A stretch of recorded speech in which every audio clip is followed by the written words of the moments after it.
Hello, and welcome back to another episode of the Lo and Behold podcast. As always, I'm your host, Gibson Lowenberg, and this week's going to be a bit of a solo pod. I couldn't really get anybody to hop on this week to join because it's a little bit of a last minute thing. Because playoffs start tomorrow for the NBA at least. So that's what we're covering this week. Um, we're going to focus first on the play-in tournament, which in the Western Conference, it's going to be the Clippers, Warriors, and Suns and Blazers for the at first. I'll start with Suns and Blazers. Looking at that matchup, um, obviously Devin Booker's the best player in the matchup, but ultimately, I think what's going to come down to is the supporting cast because Denny Avdia is also a fantastic player, not quite on Devin Booker's level, but really the supporting cast in Portland just isn't quite as good as it is in Phoenix, where you have Mark Williams, who's expected to be active tomorrow for Phoenix. You've got Dylan Brooks. You've got Jalen Green, who is either going to give you an efficient 30 or he's going to give you 0 for 10 shooting, no in between. But he's going to be good. You gotta trust that they'll have something for him, or they'll like try and keep track of what he's doing early, keep him in check. So I think Phoenix takes this one because they've got the best player and they've got the better supporting cast. Again, Mark Williams has been fantastic when he plays this season, but ultimately it's going to come down to who can who can hold up defensively between those two teams. And I think when it comes down to it, push comes to shove, I think Phoenix is going to hold up a little bit better than Portland will, and they've also just been more consistent throughout the season, and they don't rely on foul calls quite as heavily either. Is another thing with them. So I think Phoenix will take that one. And then for Clippers Golden State, that that's a tough one because Warriors have been without Steph Curry for most of the second half of the season.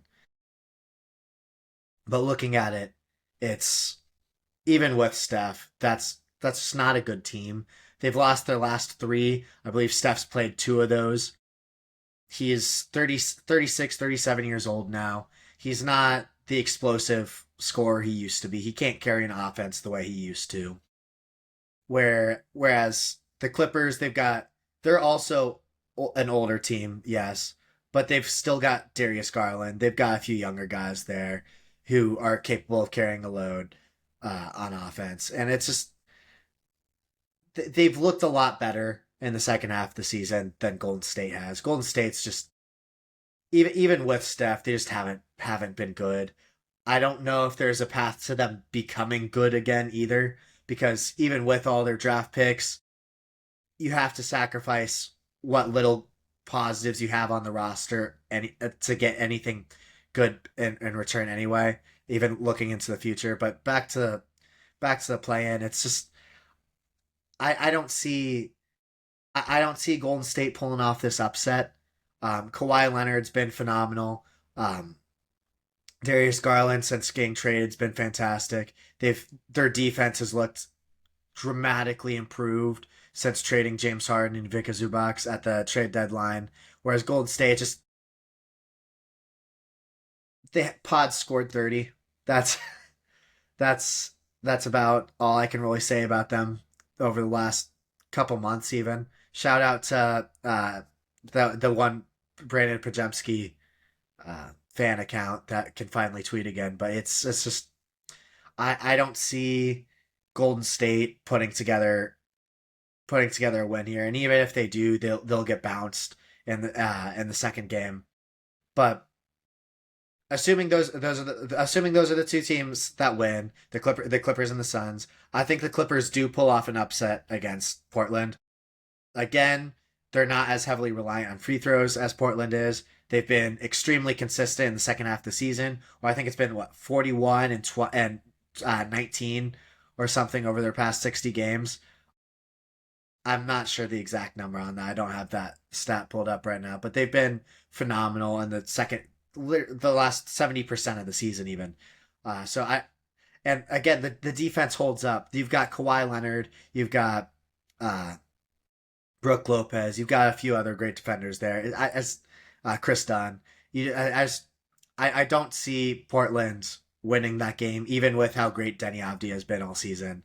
Uh, the as the game gets more physical and refs start to call the games a little bit tighter in the postseason, I just don't see the Clippers losing that matchup because again, Denny Avdia is a guy who benefits a lot from the foul line. Shaden Sharp, kind of the same deal. They both benefit from the foul line, and I just don't know if their defense is going to hold up well enough to defeat a team like the Clippers, where you've got several scorers who can play through physicality and have proven that they can have at least some level of success in the playoffs. I know Darius Garland doesn't have a great track record, but the Cavs kind of ran into some teams that they just matched up horribly against.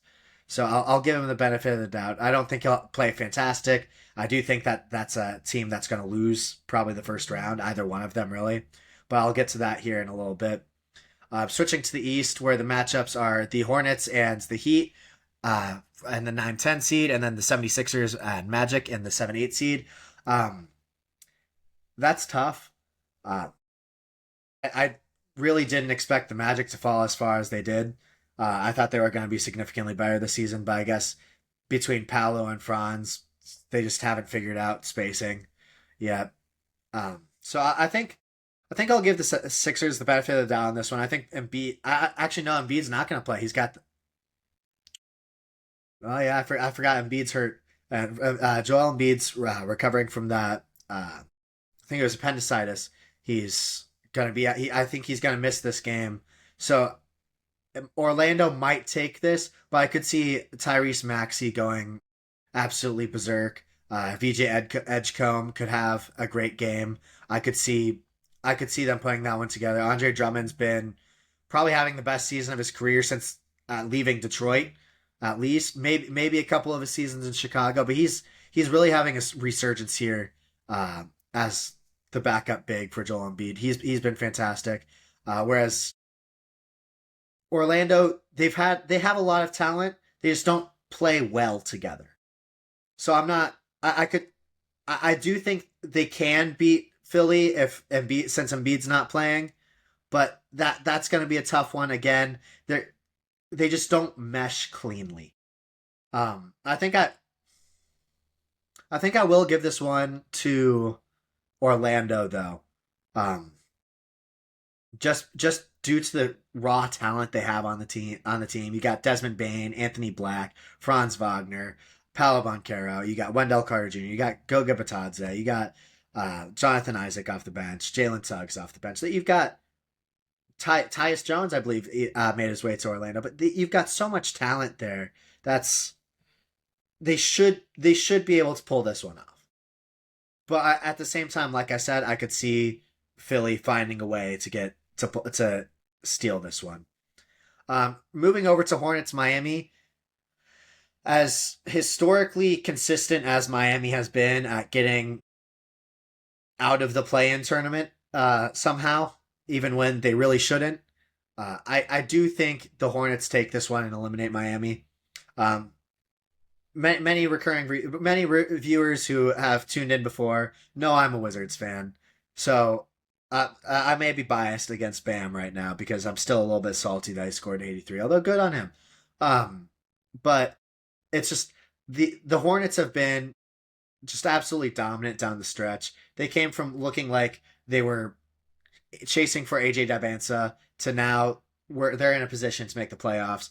Con Knuppel and LaMelo Ball have been fantastic offensively. When all three of their big three play, they've got one of the better records in the league. They've got the best offensive rating in NBA history when all three of them play together. So with all three of them healthy, I do see them defeating Miami.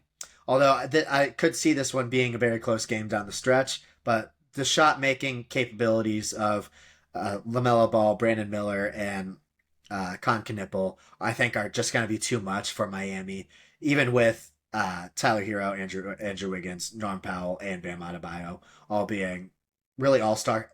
They're all right around that, like a fringe all-star caliber players. But I do think I have to give this one to Charlotte and give them that win. But I don't know if they're able to keep that up against Philadelphia in that second round of the play-in tournament. It'll be in Philly, so that's just automatically hurts them because that Philadelphia home crowd is strong. But it's just I don't I don't know if they have the firepower to really contend with a team that has the ability to play both directions like Philly can. Although I do really want Charlotte to win because I think a first round matchup between them and Detroit would be phenomenal. But they've gotten into fights over and over again. My the way I'll put it is my head says Philly's gonna win that matchup. My heart says Charlotte, but I'll give it to Philly for now. I might change my mind later when talking about the first round matchups in the East. But for now, I think I'm gonna say Philly wins that matchup. But moving in, like I said, moving into the first round, starting with the 1-8 matchup, I've got Phoenix versus OKC. Okay, OKC sweeps that. Oklahoma City has one of the best relative defenses of all time. They have an MVP caliber player in Shai Gilgeous-Alexander, reigning MVP, very likely will win MVP this year as well. You've got two other All Star caliber players in Jalen Williams and Chet Holmgren. Jalen Williams hasn't played to his standard yet this season, but if he's able to find that groove that he had last season, if he's able to get over that wrist injury, then that's easily a finals team. But as long as Jalen Williams is dealing with that wrist injury, there's always a little bit of a question mark about how far they'll make it. But that's a finals caliber team when fully healthy. And I don't think Phoenix has the defense. I don't think they have the offensive firepower. I don't think they have the experience, although I think experience is a little bit overrated. I'll touch on that a little bit more later. I don't think they can. I don't think they can get it done against OKC. I don't think there's any chance that. Oh wait, no. Phoenix would be facing San Antonio. That's my bad.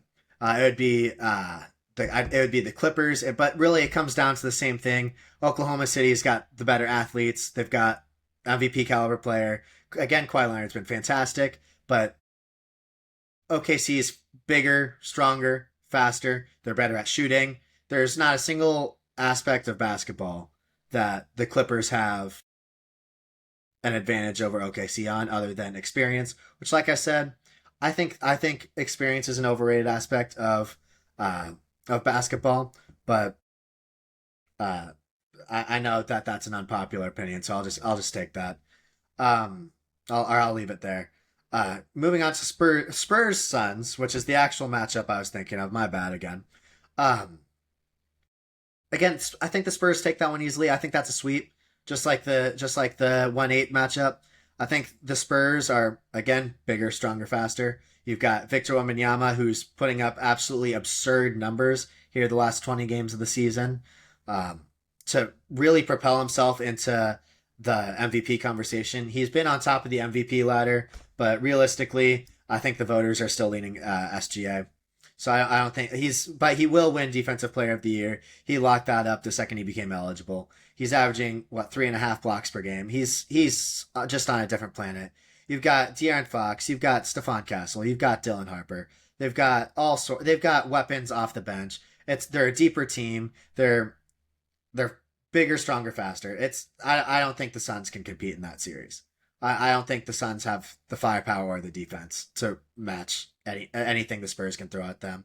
And I think the most effective defense against Victor Wembanyama is to force him into the paint and try to get him into foul trouble earlier. And shout out to my dad for pointing that out because it was very effective when Detroit did it, but Jalen Duren got into foul trouble super early.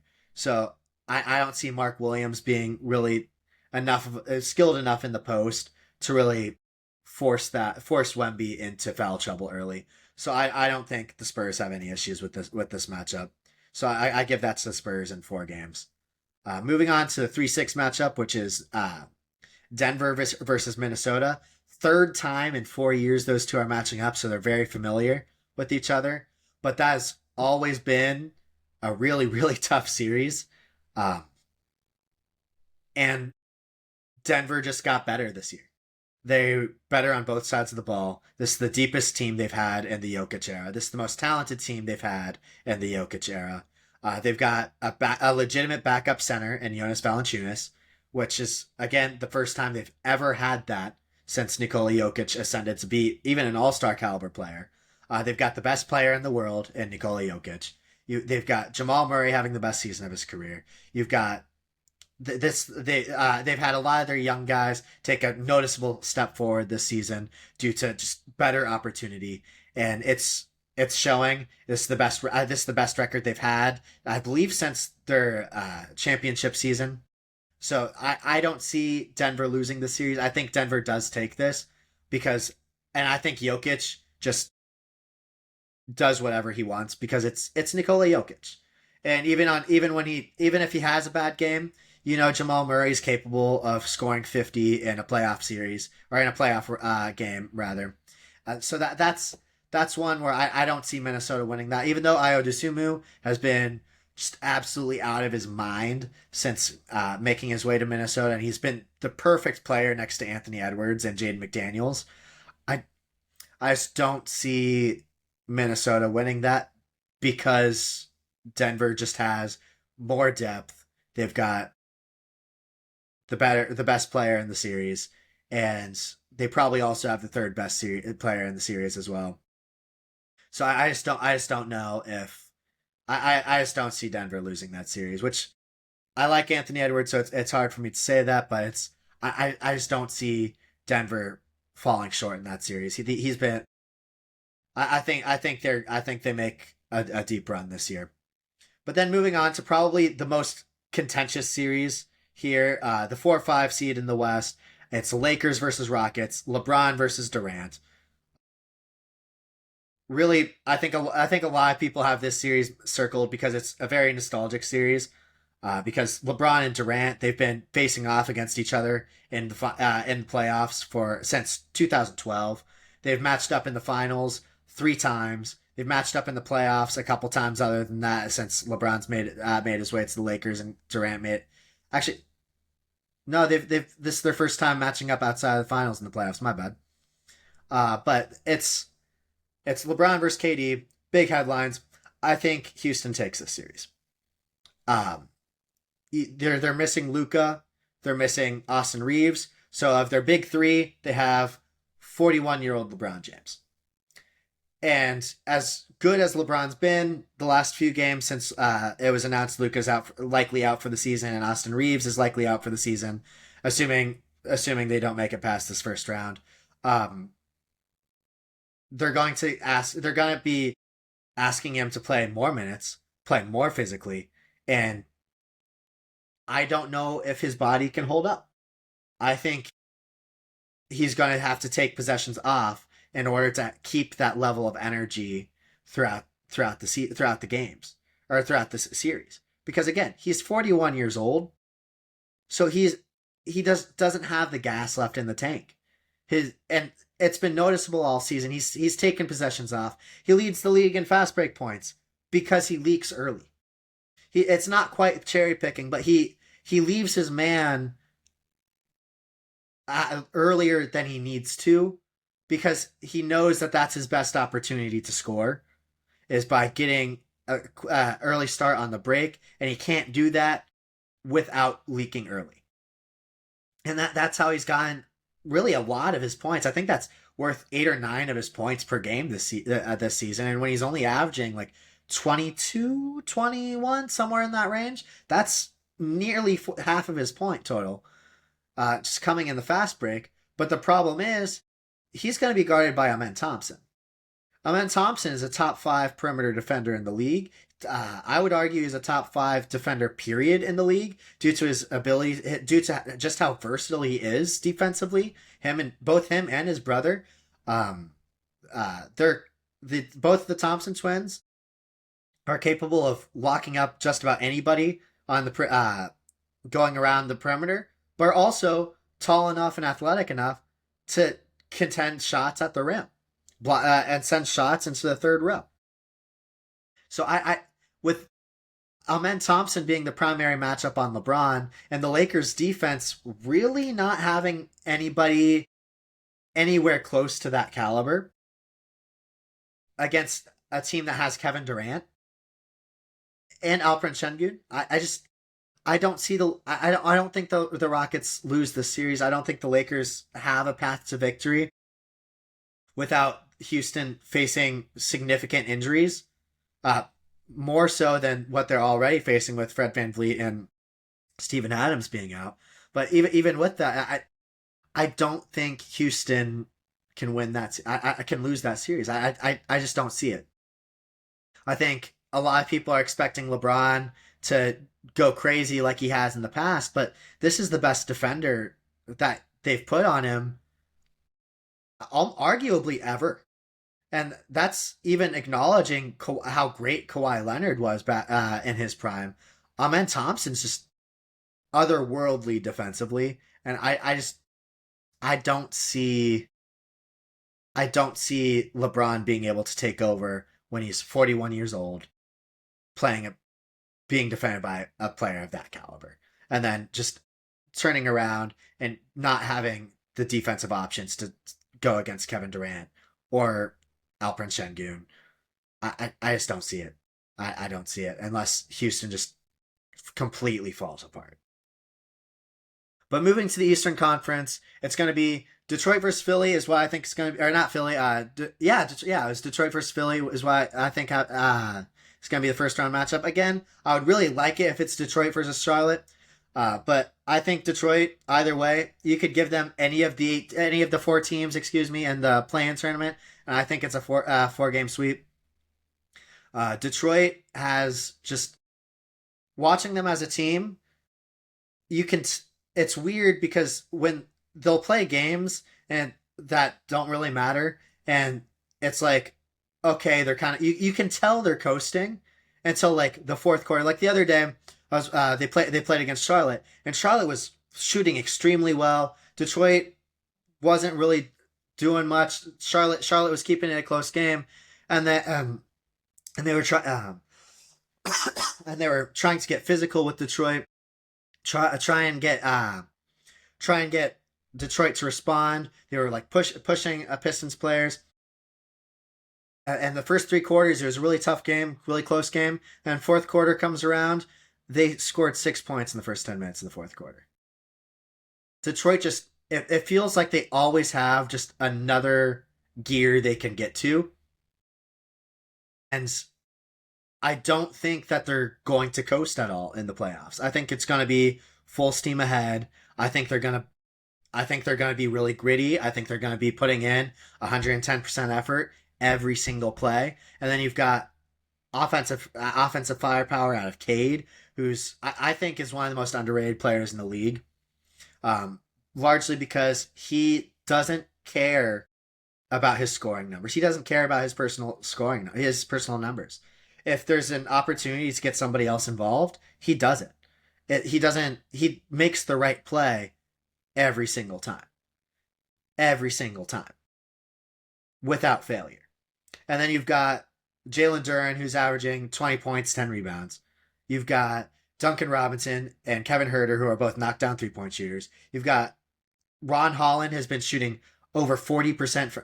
Actually, I think it's been over 50% from three over their last 12 games of the season. If he's able to carry that over, that's extremely horrifying for any team looking at them. They've got Asar Thompson, who, again, athletic freak. The Thompson twins are freaks of nature. I think Asar Thompson is the most versatile defensive player in the league. I think he's the second most valuable defensive player in the league, although he's probably never going to get the credit he deserves on that because of the position he plays. And he's been knocking down his mid-range shots at a really high level. It's just that three-point shot just hasn't fallen. And if he gets hot, that series is over, just point blank. But even without him shooting well, I don't see Philadelphia really having a chance in that series. I don't see any of the play-in teams having a chance in that series. I think that's a 4-game sweep, and I don't think it's particularly close. Moving on to the 2-7 matchup, which I have Boston and Orlando. Again, speculation there on that play-in spot, but it's hard to not give this to Boston. Jason Tatum is playing at the level he did before he tore his Achilles, which that was always the big X factor with Boston, even before it turned out that Boston was really good without him. Jaylen Brown's played at an MVP caliber level. I know several people who are actively saying he should win MVP, but he probably won't. He probably won't even finish top three, unfortunately for him. But he's just been playing at an otherworldly level. They've had Derek White step up and play really well. Like I mentioned, Tatum has been fantastic. You've got Peyton Pritchard, who's taken a giant step forward. Jordan Walsh has played really well. They just picked up Vucevic at the trade deadline. So I don't really see Boston struggling too much in this series. I don't think it's going to be an open shut one because I do have some questions about the defense in Boston. But ultimately, when it comes down to it, push comes to shove, I don't think Orlando has the offensive firepower to really contend with Boston, just due to complete lack of spacing. Again, coming down to Franz Wagner and Paolo Banchero not really being able to coexist because neither one of them can shoot. Even if one of them could shoot 37% from three, so league average, it still wouldn't be enough, really, in my opinion, to take away from the fact that the other one is still likely a complete liability from beyond the arc. And it's makes it really difficult, especially in today's day and age, where you've just got really only one guy who's a knockdown shooter, and then everybody else that you want to play heavy minutes can't really space the floor at all. So I just don't see Orlando having a chance against Boston, or really being able to compete super heavily against Boston, just due to that offense and due to that 3-point shooting. That's just going to be something that's going to bite them over and over and over again until either Wagner and Banchero figure out how to make a jump shot, or they move on from likely Paolo. But it's just I just don't see it this series, unfortunately for them. But moving on to the 3-6 matchup, it's a rematch of the Trae Young series. New York Knicks versus Atlanta Hawks, which both teams look very different from the last time they matched up against each other. No more Julius Randle, no more Trae Young. Karl Anthony Towns is now a Knick. You've got Mikal Bridges, you've got OG Anunoby. This is a very different Knicks team and very different Hawks team. Of course, being 3-4 years removed from that last matchup. Last time they were the 3 and 6 seeds. This one could get interesting. This one might be one I'm looking at as a potential upset. The Knicks have had a lot of issues getting things to work cleanly for them. They've struggled consistently throughout the season at being good on both sides of the floor. Jalen Brunson is a liability on defense, as is Karl Anthony Towns, which are their two best players. But the issue is if you sit one of them, their offense kind of falls apart because Mitchell Robinson really isn't that good on scoring, and when it comes down to clutch, he's unplayable when it comes to clutch minutes. So if it's a close game down the stretch, New York's going to have to have two defensive liabilities on the floor at a time, which just isn't a great key for success. And that's something I could see biting them. Granted, OG Anunoby, Mikal Bridges, like I said, Mitchell Robinson. They've got other great defenders, Josh Hart as well. They've got other great defenders on the roster, but it's just Atlanta might give them some issues here. They've looked really strong since the trade deadline. I believe they've had the best record in the league since the trade deadline, since trading Trae Young for CJ McCollum, Corey Kispert, flipping Kristaps Porzingis for Jonathan Kuminga. They've looked really good. Um, Kuminga has had stretches where he looks like a sixth man of the year candidate. Um, Obviously, he's not eligible due to Golden State just refusing to play him for some reason for really the entire pre deadline season, and they didn't really have any reason to do that other than we just don't like this guy. Um, and he's looked really solid in stretches for Atlanta. Nikhil Alexander Walker has been really one of the big revelations of this season. He went from being, oh, he's a really good 3-and-D role player to he's averaging 20 points per game. He's not quite a fringe all-star, but he's been phenomenal. He's been great defender as well. He's really been fantastic for the Hawks. Dyson Daniels has looked a lot stronger down the last 10 games of the season. Still not anywhere close to where he was last season. Um, the Jalen Johnson has been really phenomenal all season long. He should make All NBA. I believe he's eligible, so he should make All NBA at least second team. He's just been so good. Corey Kispert's been really good off the bench for them. You've had CJ McCollum has returns to the friend, not quite fringe all star, but really good scorer that he's been really his entire career outside of the first half of his stint in Washington. Unfortunately for my Wizards.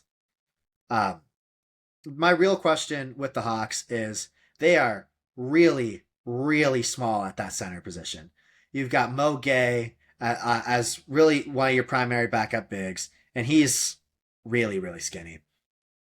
I've really liked what I've seen from him every time I've watched him play, but he's really thin. You've got Onyeka Okongwu, who is really short for the center position, and really more of a 3-point shooter there. But I'm missing somebody too. I'm forgetting who their backup center is. Their other backup center is.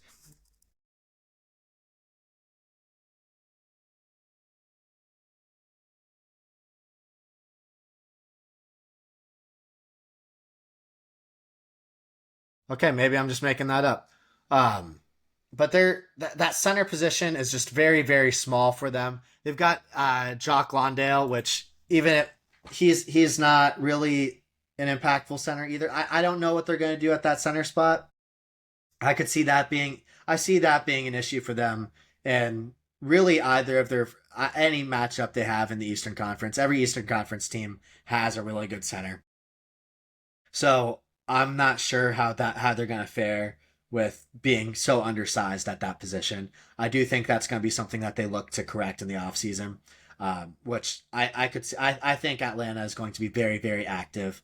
I think they're going to be very happy with how their offseason comes because they own the Pelicans pick just outright. I think they have a few other pick swap options around the draft as well. So they're going to look really good, and I think they're going to be active in free agency as well. But I could see them giving the Knicks issues. I still think the Knicks pull it out just because that size differential at that center position. I think that's going to be end up being too much for Atlanta to handle. But moving on to that 4-5 matchup in the East, Cavaliers versus Raptors. I think I don't know. I don't know about the Raptors. The Raptors all season long they've got I think three 20 point per game guys: Brandon Ingram, Scotty Barnes, and R.J. Barrett. And it's a score by committee, but that historically, with the exception of when Detroit does it, historically that doesn't tend to bode well. Um, so I don't know if they're gonna I don't see them making a big run. Um, I don't know. They're good defensively, but they don't have Mobley, they don't have Allen. The two best defensive players in the series are both in Cleveland. You've got the two best scorers in the series, both in Cleveland. Um, the best playmaker, Cleveland. It's I just don't see the Raptors beating the Cavs, especially with how great the Cavs have been with James Harden. I think the Raptors were actually ahead of the Cavs when at the deadline, with Cavs having home court advantage here. Obviously, they've had a much better second half of the season. I think Cleveland takes this. I think they're a better team. I think the defense is just going to be too much.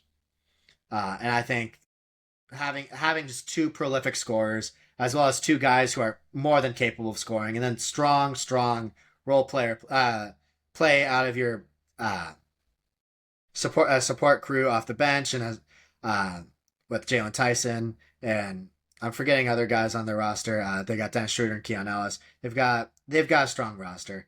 I don't see Cleveland losing the series. I think Cleveland wins this one actually really easily for a fourth seed. I think Cleveland's significantly better than their seeding, although at the same time, all the teams ahead of them are also pretty darn good as well. So moving on to the second round, and again, anything from here on out is purely hypothetical. So it's just based on who I think is winning each series. Um, so in the Western Conference, it's I have Oklahoma City versus Houston. I think even though the best defender in the series is arguably Amen Thompson, just due to his versatility, Chet Holmgren's not far behind him. I have Chet Holmgren like neck and neck with Amen Thompson. So I don't see I don't see OKC losing this one. I think this is gonna be another easy series for OKC, which is probably why they were very excited to see Denver lose on Sunday or win. Excuse me, Denver won on Sunday, um, in their matchup against the Spurs. I think that's an easy matchup for OKC. Really, who no matter who wins that 4-5 matchup, I think OKC just makes it look easy. They've got a very clean, easy path to the conference finals this year. Um, I don't see them losing this series. They've got, in my opinion, the two best players on the floor. Uh, because LeBron's not as good as he used to be, and that's not disrespect to LeBron. That's more of a OKC is really good sort of take.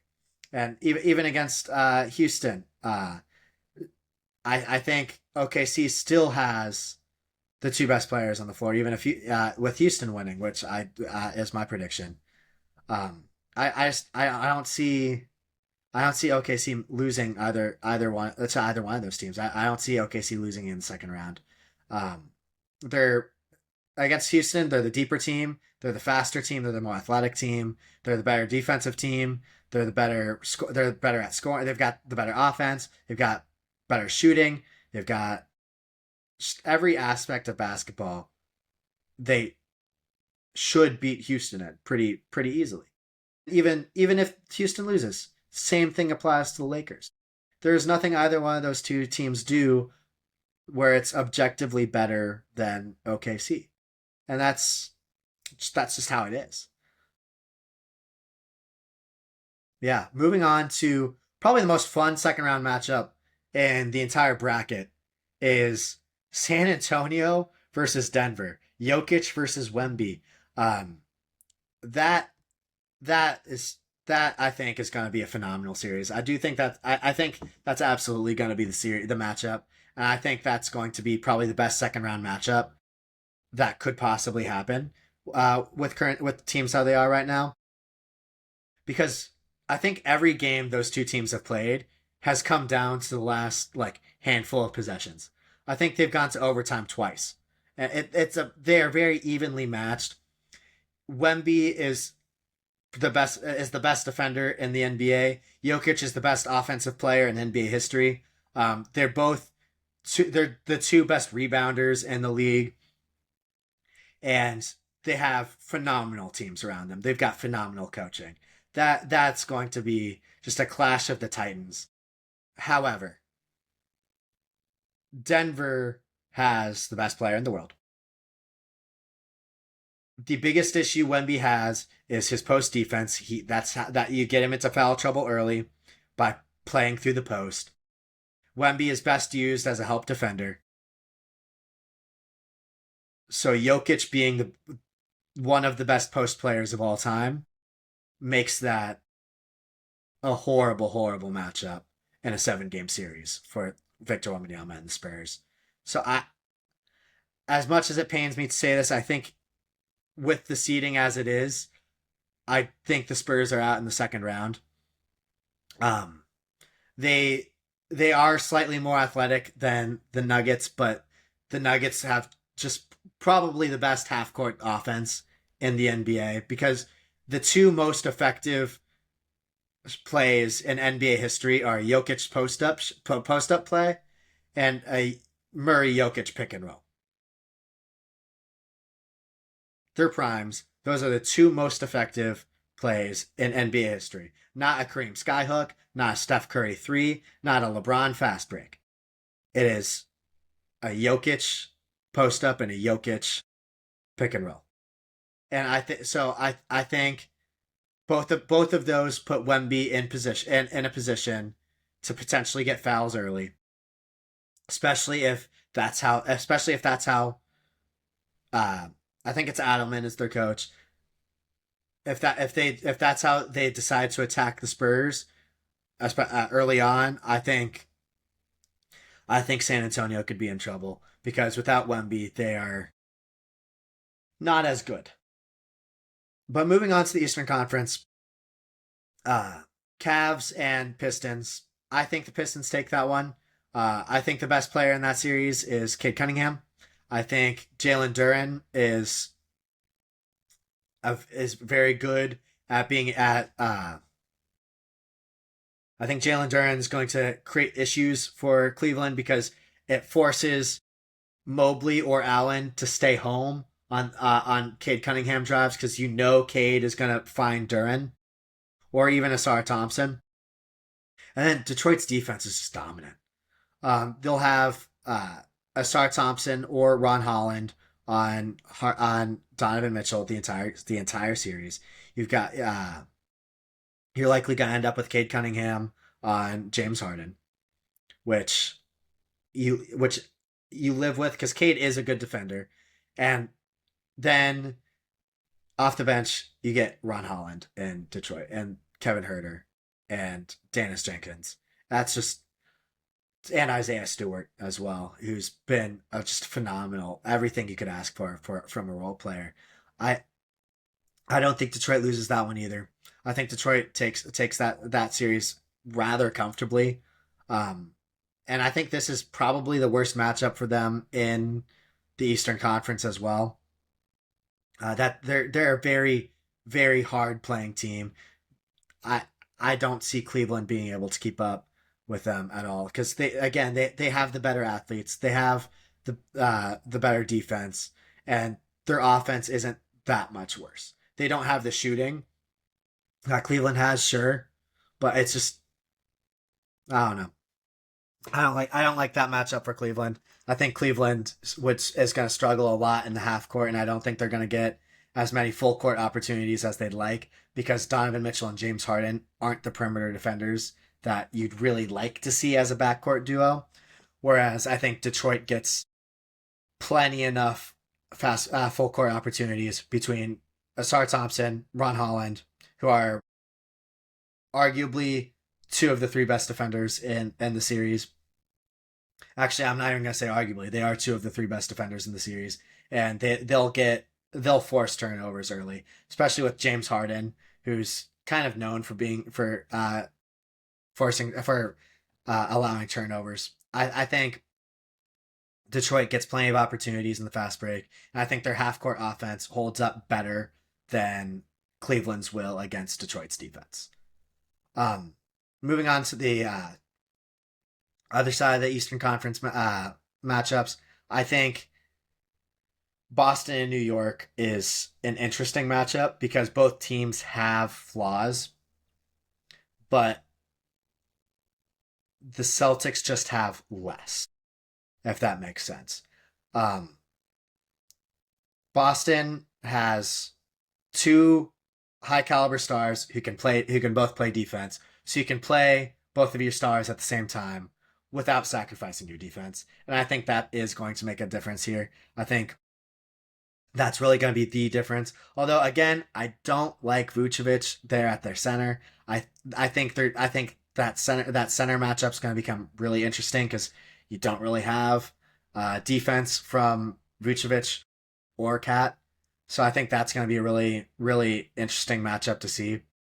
But if there's anything that is guaranteed in life, it's that Joe Mazzulla teams are going to show up and they're going to fully buy in to whatever they're doing.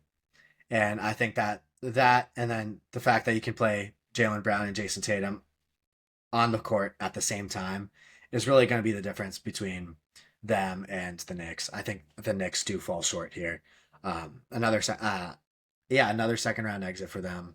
Um, but they might have made the conference finals. I'm not sure, but it's another season where I'm sure they're gonna feel like they should have made it further. Um, Conference finals, Western Conference, OKC, Denver, the rematch. Another team that has seen each other before in the Western Conference, which I'm starting to see a bit of a trend there. Um, this one I think is going to be really tough. I think this is going to be another 7 game series.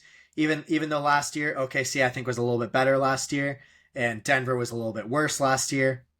I think both teams kind of learned from their mistakes a little bit, and also OKC played really poorly for most of their matchup against the Nuggets last year. I could see this one going either way, honestly.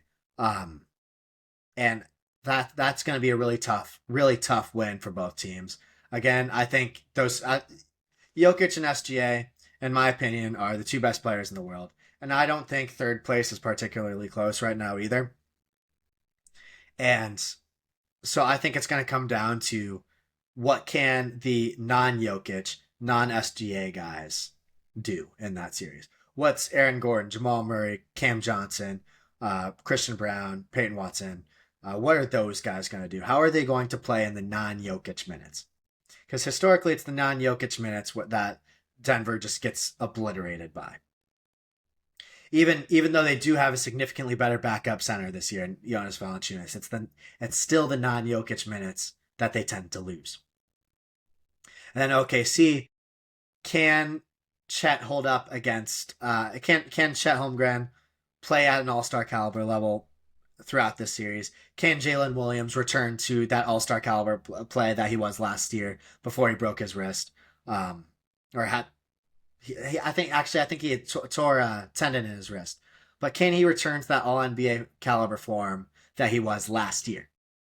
That's going to be the question with that. I think that's going to be the deciding factor here. And there's just not enough proof that Jalen Williams can get back to that level for me to sit here and say confidently that OKC has this. So I think Denver makes their second finals and sets up a really fun matchup. But I'll get to that here in just a moment here. Far and away, the most fun matchup in the Eastern Conference, in my opinion, is Detroit versus Boston. I think Detroit, despite being a 60-win team, is severely underrated. This is probably the most underrated 60-win team I have ever seen in my life. Because I see people seeing that they think Detroit's going to lose first round, second round. I don't see Boston winning this series. Again, I've mentioned their interior defense isn't the greatest. I'm not fully bought into the support cast behind Jalen Brown and Jason Tatum. I understand that they all really stepped up throughout the season to get them to that second seed, to get them to be a 55, I think, win team. But still, even then, I don't think it's going to be enough. Because yes, they should have the better offense. But Detroit's defense is just suffocating. When I've mentioned earlier, they have the ability to reach another gear. If they play at that level for an entire 48 minutes, like I said, it's suffocating. It's going to be really hard. And I think what they'll do is I think they'll bench Tobias Harris for Isaiah Stewart so that they can have a better defense to stop Tatum and to stop Jalen Brown, So Jaylen Brown and Jason Tatum are going to be guarded by two All NBA caliber or all defensive caliber defenders in Asar Thompson, Isaiah Stewart. And then when one of Asar Stewart sits, you've got Ron Holland, who is a tremendous defensive player. This is going to be a really tough one for Boston to win, in my opinion. And then Jalen Duren is an all-star for a reason. He's averaging 20 and 10.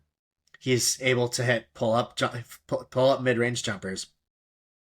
And again, like I said earlier, if Asar or Holland are able to get hot, if Asar and Holland are able to get hot for a 7-game series, it's over. You can't beat that. If you have to respect Asar Thompson from three for a series, you're not beating this Pistons team, just point blank. And that's not me being like, oh, the Pistons are fantastic. It's just, or well, it is, but it's not me crapping on the Celtics. It's just the caliber of play that is unlocked with having to respect those two makes Kid Cunningham unstoppable. If you can't help sense full really, really heavy help off of both of them, Cade Cunningham is averaging 25 and 10, even with teams sending super strong help off of Asar Thompson and off of Ron Holland and off of Jalen Duren. And he's still averaging ridiculous numbers on his efficiency isn't the greatest, but also look at the shot profile he has. Look at some of the shots he takes. And with Jalen Duren really taking another step while Cade was hurt, I think this is a year. I think this is going to be a year that gets the Pistons a documentary. They won 14 games 2 years ago, and I think they make the finals this year. I think with the current seeding, or with the way the seeding is, I think Denver makes the finals to face up against the Detroit Pistons, which I think is actually an extremely fun matchup. There are a lot of people that are really going to hate that, and it's going to be a big talking point on Twitter, and people are going to talk about how nobody wants to watch Denver versus Detroit. You're getting a very, very, very offense-oriented team versus a very, very, very defense-oriented team. And I think that's really fun. I think that is the most fun you can possibly... you're taking two very different philosophies and just going head-to-head at it. I think that's going to be... I think that's a really, really fun matchup. And I think, Jokic is going to absolutely beat the crap out of whoever he goes against. He's really, really going to lay in on really anybody, but Duren and Stewart make that easier because they're both very, very big, very, very strong players. So I don't know if Jokic is going to be able to push them around as easily as he would a Chet Holmgren or a Victor Wembanyama, who are very, very, who are much, much thinner than anybody the Pistons have. And then again, you're gonna have Asar Thompson on. Jamal Murray. You're gonna have Cade Cunningham, who's a positive defender. You're gonna have That's gonna be a really fun matchup. I can't say enough about how excited, how ecstatic I would be if that were the matchup. But ultimately, when it comes down to it, I'm looking at which team can play both sides of the ball more effectively. Detroit, as I've mentioned a couple times in previous matchups, they have really struggled from 3-point range. Granted that there's a few stretches where they've been knocked down from three, and they've been really good against other good teams as well. But I think in a 7-game series where teams get more physical and less free throws are awarded, I'm not sure if their spacing will hold up.